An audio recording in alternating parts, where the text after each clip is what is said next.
From the Detroit Free Press, I'm Robin Chan with today's Voice Briefing. It's Tuesday, March 25th, 2025.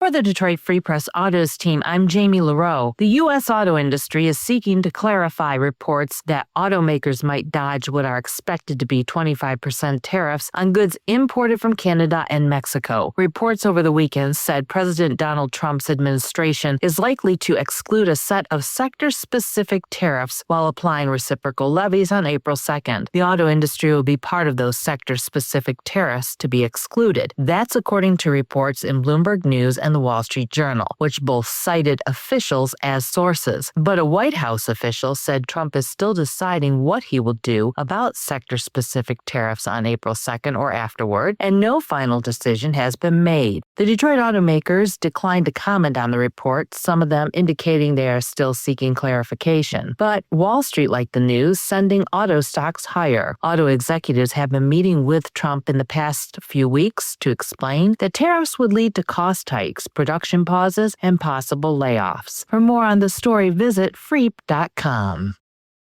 I'm Dante Bedingfield for the Detroit Free Press. The War and Treaty are coming home. The widely acclaimed Grammy-nominated soul country duo, the first black pair to be nominated for the Country Music Association's Duo of the Year award, have won over fans of all races and ages with their bluesy, gospel-tinged take on Americana. Married couple Tanya and Michael Trotter view Michigan as their launching point and are bursting with excitement for their return. They'll play a 7 p.m. concert on Saturday, March 29th at Detroit's St. Andrews Hall.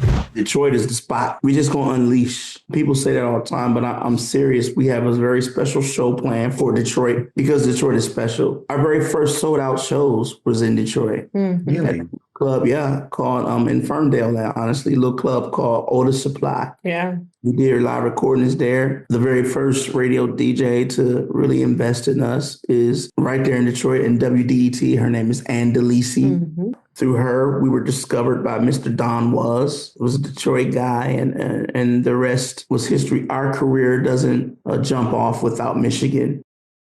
I'm Sue Solaski, Detroit Free Press food and restaurant writer. After undergoing renovations that forced a 2-year closure, the historic Dearborn Inn is officially reopened. The newly refurbished Dearborn Inn, which is part of the Marriott Autograph collection of hotels, features 135 rooms and sits on 23 acres. It's owned by Ford Motor Company and managed by Ford Land. A highlight of its guest rooms, which start at $350, are 4 poster beds. There are also 19 suites and a grand presidential suite with a living room, kitchenette, and dining area. The 2-year renovation preserved many of the Dearborn Inn's historic elements and elegance of the Georgian-style inn. Built by Henry Ford and designed by Albert Kahn, the Dearborn Inn opened in 1931. Historically, the Dearborn Inn is known as the first hotel for air travelers. Across the street from the inn was the Ford Airport, which was built in 1924 by Henry Ford. 2 new dining concepts led by a veteran Detroit chef include a dining room and cocktail lounge. Clara's Table is the Dearborn Inn's signature restaurant, named so after Clara Ford, the wife of Henry Ford. Paying homage to Clara Ford, the main thrust of the restaurant is a farm-to-table concept inspired by Clara Ford, a known horticulturist with a passion for gardening and recipes. For the menu, the chef researched recipes in Clara Ford's cookbook, Cooking for Henry, which included a recipe